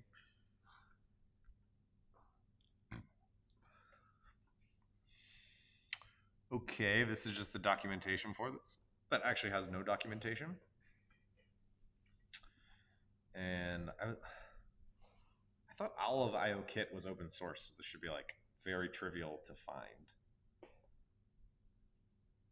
Now this makes me want to reverse IOKit framework to see if this actually, maybe it is count and I'm a lie, or I'm a liar. But like, why would you have different semantics on either side? Maybe to support like sending, you can send a list of things, and so you'd want to easily support that on the client side of like sending n number of structs. I don't know. All right. Great. I'm using IOKit framework. I'm just reading Stack Overflow posts. I'm reading IOKit framework to communicate with my driver using IO connect call method from the user space client and IO external method dispatch on the driver side. All stuff we just talked about. You're experts. So far, I was able to send fixed length commands, and I wish to send a variable size array of characters. However, it seems that the driver and the client side command lengths are coupled, which means that check structure input size from IO must be equal to input structure count. Okay, great, great. Here's my failed attempt. IO connect method call, raw data, raw data size. It's probably, this is going to be 1 because this is being size times data is probably my guess is what they'll, if it is actually count and not size and not misname. From the driver handle size, I'm calling external methods with this, but this requires the exact length of data passing from the client, which is dynamic. Okay. As you have already discovered, the answer for accepting variable length struct inputs and outputs is to specify the special KIOUC variable structure size value for input and output structure size in the IO external method dispatch. This allows the method dispatch to succeed and call out to your method implementation. An nasty pitfall, however, is that structure inputs and outputs are not necessarily provided by the structure input and structure output pointer fields in the IO external methods. In the struct definition, notice, this is where we're going. God damn it. Okay. Well, it's getting into other stuff of where things can be, but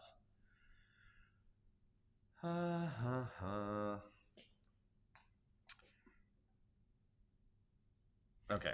Basically, they needed to override a special value in order to do that, so this doesn't help us at all. And wait, did something crash?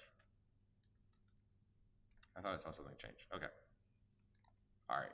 I won't get sucked into this rabbit hole. We will continue. The goal is figuring out what the difference between these structures are. So this we will do.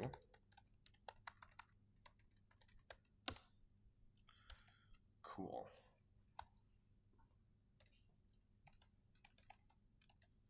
Okay.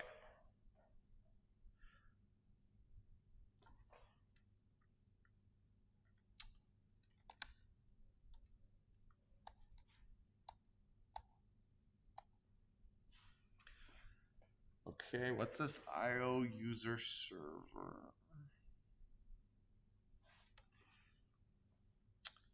I don't know what, oh, this is.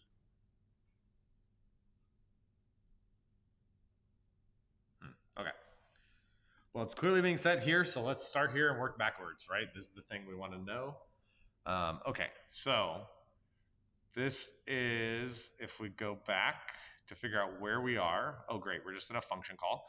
So this is kern return t is IO connect method var output. So here we have connection, selector, scalar input count, in-band input count, out of line input size, in-band output count, scalar output count, var output count. And we saw that this just got passed in. So scalar input count, in-band input count. And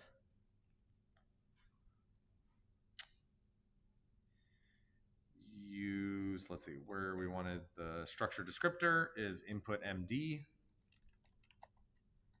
What is input MD? Oh. Ah, cool, okay. So we have an IO memory descriptor pointer, which we haven't looked into yet. And this is, so if out of line input, then set the input MD to be IO memory descriptor with address range, out of line input size, the direction out, direct show IO memory map copy on write, current task. Okay, cool. So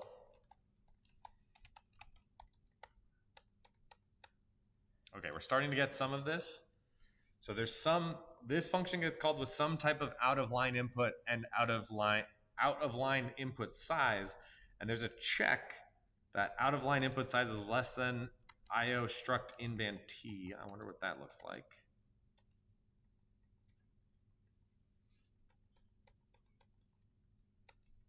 So remember how I mentioned that all this stuff does the framework and then does the MIG call? So these are going to be the MIG handlers in the mock thing that then go from there up to like the C++ stuff.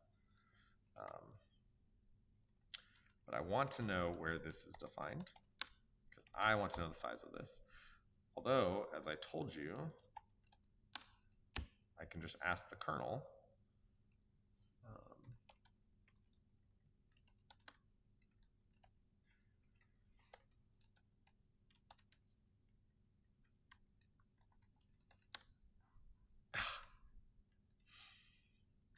Or I can't. Okay.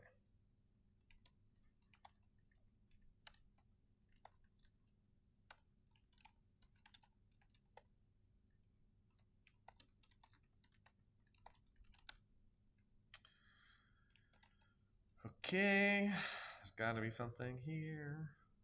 Ah, okay.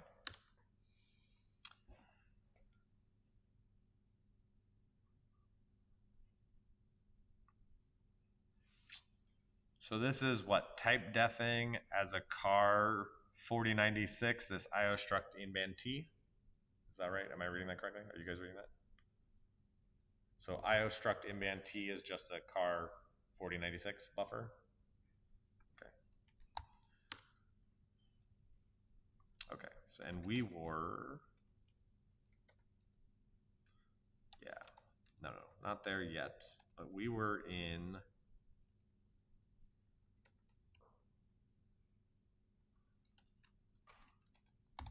there was some MD. Yeah, input MD. Okay, great. So there was a, yeah, out of line input and out of line input size was less than 4096, then return an error. If out of line input, out of line output, there's different ones. If wherever out of line input size is less than or equal to IO struct that, return an error. Okay, so this is using as some limit in some way. If it's greater than uint max, but this is output, we don't care about output right now. We're only focused on input. So we can see that wherever we get here, the structure input descriptor will be set for the args. And if we follow this down, we should see Structure output descriptor. Okay, so this is the output descriptor. It's a similar thing with the output, which makes sense. If you have input things and output things, they should be the same. Now, filter for task, so some type of filter thing. Aha, client external method. So we finally called our client external method. We got our client method. We called it with the external method and passed the arg array. It's actually interesting that this is looks like it's on the stack, which I guess makes sense if you know the thing here. Just allocate it on the stack, pass it down. Okay. So how did we get here, and where is this out of line input done? So if we go backwards, we see we are is IO connect async method. Aha. And we think, well, this is weird because we don't care about async, but async is done all over the place. And let's look up here. So is IO, I guess I don't know what the IS stands for. Is seems wrong because that should do a Boolean. IO async method scalar I scalar 0. So let's look at this. Sorry. This is this. And this one didn't get past any out of line input, so we can ignore this call, right? We're trying to find the call and trace where the out of line input comes from. So we want to see the calls with that out of line input. Again, nulls for the out of line input. I think also null. Although I guess I lied because I don't really know where that's done. What argument that is.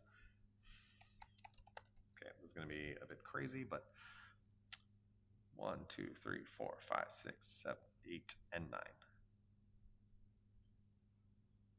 Okay, not there. I guess I can look at my grep because that should have that here. Oh no, they're 2. 1, 2, 3, 4, 5, 6, 7, 8, and 9. Nope.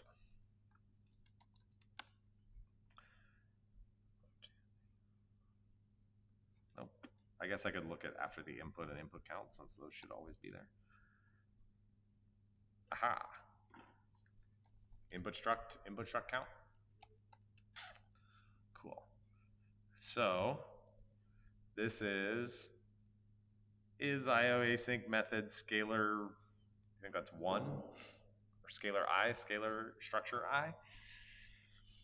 So here we have connect, wake port, reference count, index, input count, input struct count. So we have input struct.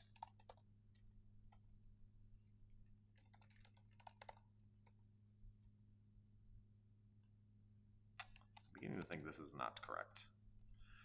Are we all sure that I actually can count? 1, 2, 3, 4, 5, 6, 7, 8, 9. It was 10 and 11. So the other ones were structs, just inline structs. So 10 and 11.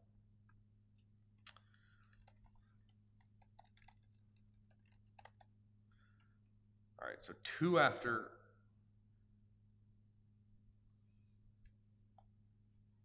input. 1, 2, 8, 9. Okay.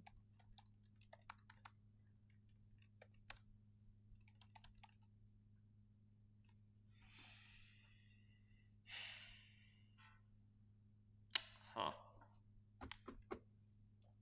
In retrospect, that was a bad idea. I'm not sure exactly what that's in reference to, but I think that's a fair point. Okay.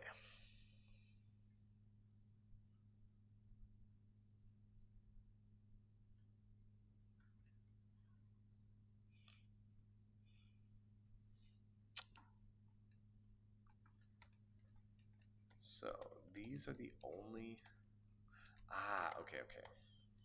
I see. We can at least do some things. Okay, this is the function we know. We also know that this is the implementation. So in the MIG, it wouldn't be called with IS underscore. We would, at least I think,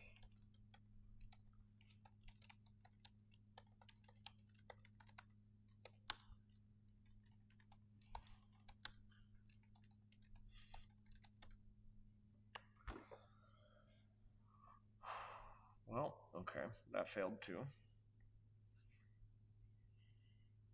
I hate just looking at the Stack Overflow thing. That's going to tell us the answer, but I think that's where we're headed right now. Okay, well, maybe it will actually tell us where. Okay. Yes, okay.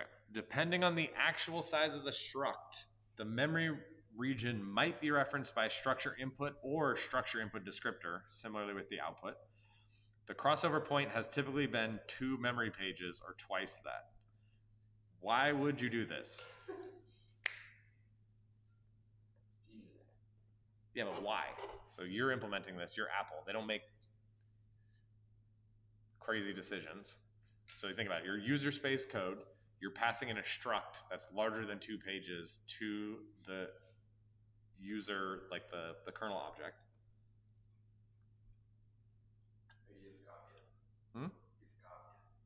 Exactly, you'd have to copy it. The inline struct has to be copied to user space into kernel space, right? And when that's 2 pages or 4 pages, or you got to remember, like device drivers, this is what drives like the displays, right? So think about like you have a 6K, 8K monitor. You have to render all of those pixels, and that has to be done someplace, and then telling the device driver to actually like render those things.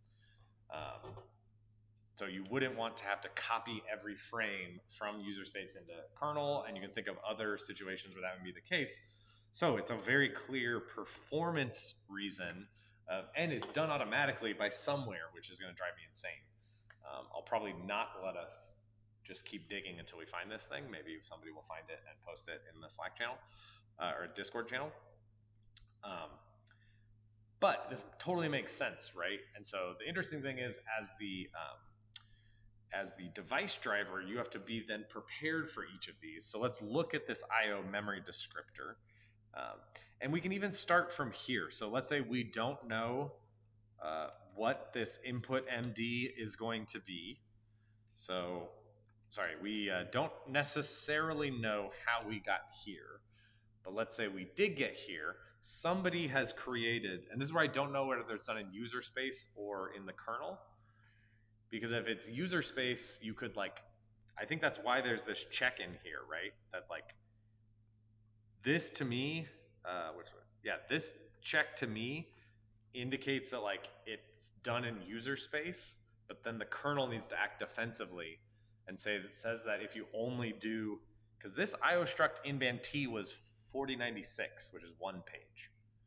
So this actually could be interesting if there's code in the kernel that expects this to be at least 2 pages, but you can get it in here by calling this function directly on the port using MIG or whatever. If you can specify it by sending 1 page or a page and 1 byte, I think this is what? If the size is less than or equal to, so if it's, yeah, but I guess at that point, yeah, interesting. Yeah, anyways, we'll look forward at more, but that could be something weird, right? Of like, that there's at least whatever we saw in this random Stack Overflow thing, if we take that as gospel, that it's 2 pages, but here we saw it's 1 page. I think that's kind of interesting. But then what does it do with it? So it creates an IO memory descriptor. So it, and what were the types here? So the types here were mock VM address T. So this is a memory address in the task's virtual memory, right? That gets passed in. So it's a pointer into there. So let's look up IO memory descriptor. We'll just look over the header file, directions,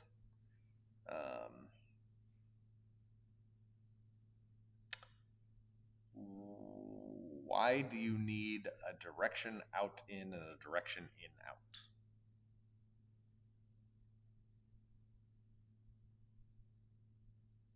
Those are the same, right? I'm not crazy?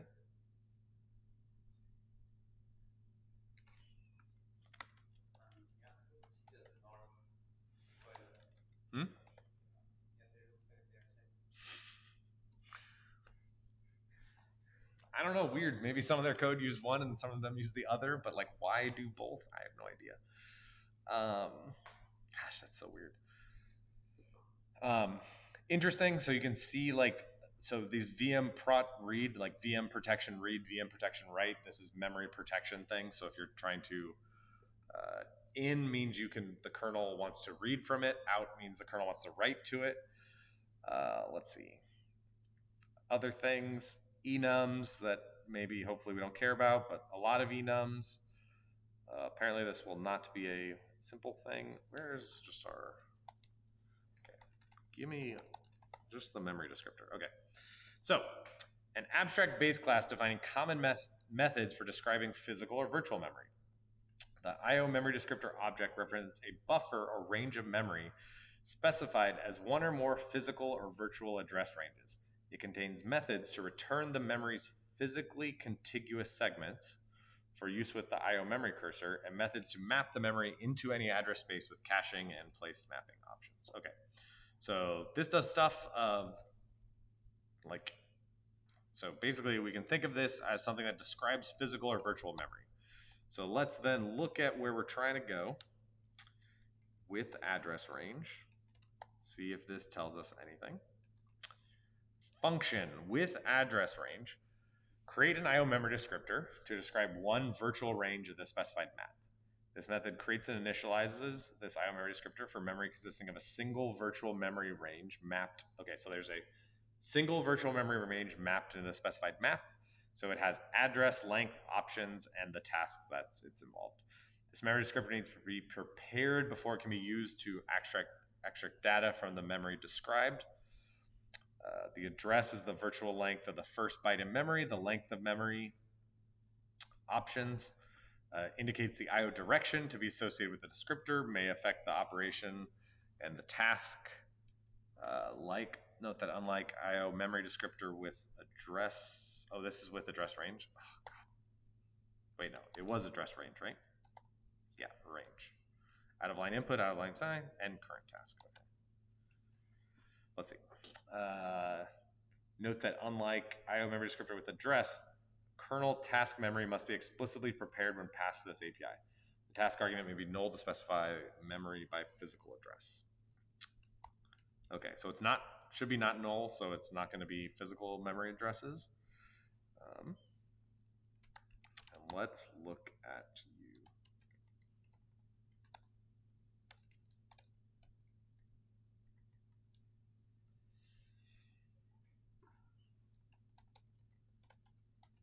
Wow, you can see like class hierarchy gone amok with all of these different ones that are all related. Okay. So now we can maybe just scan through this function, see what it's doing.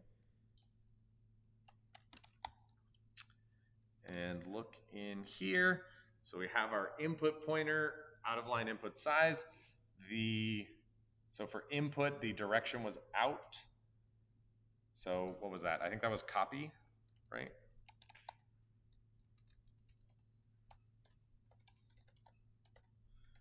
Userland write, same as IO protection write. Huh, that's interesting. Okay. Address, length, options, task. Oh, great. Okay. The range is address and then length. Return it with range. So pass in the range, pass in one option. Okay. Ranges. That. Oh God, see, this is why I hate C++. What the hell does this do? Anybody? I mean, I know it's initializing some IO general memory descriptor, and I don't know what OS make shared is, but okay, let's say initializing some IO general memory descriptor. I guess I don't. What are shared pointers normally? In like C++? Lincoln on the fun magic pointers, but I think it's just a reference count. Okay. Anyways, we don't have to get into it because it's fine. Because it returns an OS shared pointer of IO memory descriptor. So, okay. So if we get it, what if we don't? Okay, if it don't, just return a null. If we get it and If we have a task, then we're doing virtual, otherwise we're doing physical. And then we're initializing it with the ranges, the range count, the task options. And then we are OS move.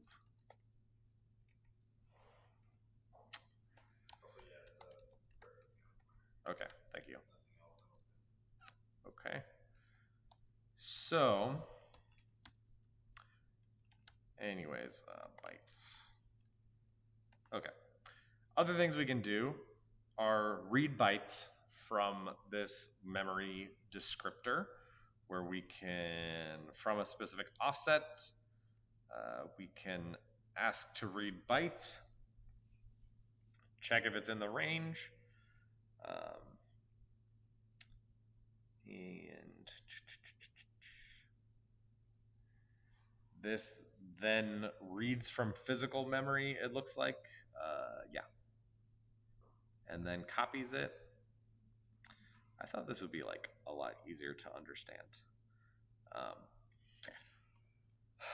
But suffices to say, what we're doing is creating this memory descriptor that allows us to like read and write into that memory region, essentially sharing the pages between us and the task, right?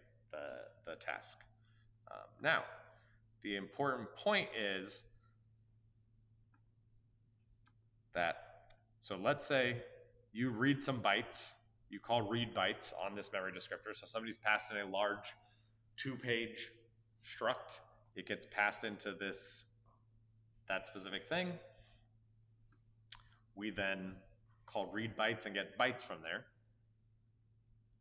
What happens if we call read bytes again?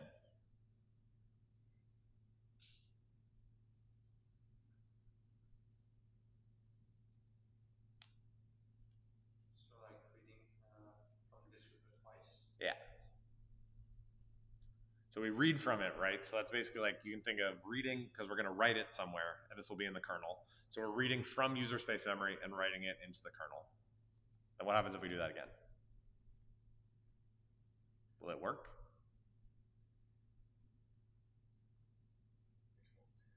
It won't work. You can read data several times. You can read data, read it 1,000 times. Exactly. Why shouldn't it work? Will it be the same data?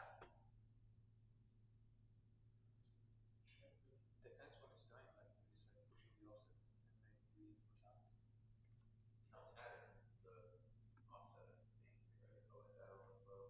time. Yeah, let's ignore the details of what it does. We'll just go with the, maybe the header file will be easier. What was that, get bytes? Or read bytes? Yeah, copy data from the memory descriptor's buffer to the specified buffer, right? So think of like the memory descriptor is a descriptor of virtual memory in the user space task. And we're the kernel, and we're reading memory from there, from user space into our own kernel buffer, right? What happens if I read that exact same memory again? Am I guaranteed that that data that comes back is the same as when I read it the first time?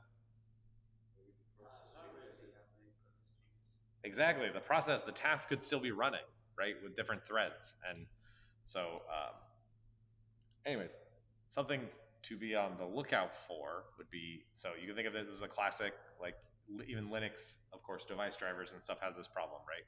It's like the double fetch vulnerability where you can, the kernel essentially erase condition between one time it reads it, it gets one value, and another time it gets another value. Anyways, so this is like when you're looking at these kind of things, specifically you'd want to look at like as data comes in, right? So you'd look at, so when analyzing these things for vulnerabilities, you'd look for IO user client. How is it using your data? When is it reading your data, right? This is the same thing you do on syscalls. Syscalls are a lot easier to audit because there's a finite number of them, but these device drivers could be written by God knows who, and they could still give you root privileges by popping them. So the IO user client, if it's fetching your data multiple times, is there a way that by changing the data you could get it to do something bad? Also figuring out where your data goes in relation to the rest of the driver, right? That would be like more classic identifying vulnerabilities. So I hope we agree that these device drivers are crazy. IOKit, or at least, I don't know if it's crazy, but it's a very different model than what you're used to, right? And so that's why I think it's a cool thing to look at and to study. And there's a wealth of targets. So as we looked into here, I think they got unloaded or something while we were going, but your guess is as good as mine. I can't see any difference between this one and this one, so this is all. Look at why OBS is so bad. That's why. Because whatever it's doing is bad. So the point is, right, the attack surface that we looked at is just the open source like XNU kernel, but there's all this other code, right? This driver code that is executing that we could that could be within scope and to target. So hopefully we'll play with that by having some actual challenges on this. Any questions?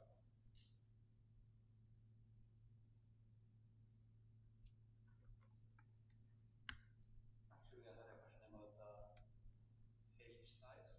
Sure. The Stack Overflow said that it was like POX 1000. 8192, which is what was that? Yes, it says it's 2 megabytes. Oh, you're right. We looked at no. Stop it. Okay. That's a great question. Yeah. What?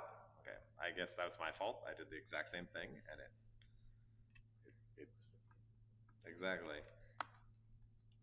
Okay, but you should know I want the real calculator. Okay. You are right, because we did that before. So let's first look at the date. First key thing of doing anything 2017.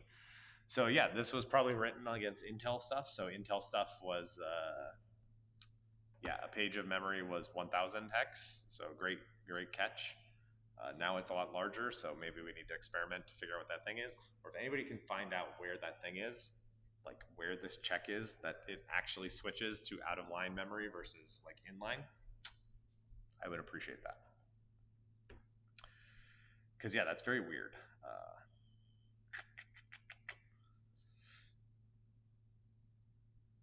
Okay.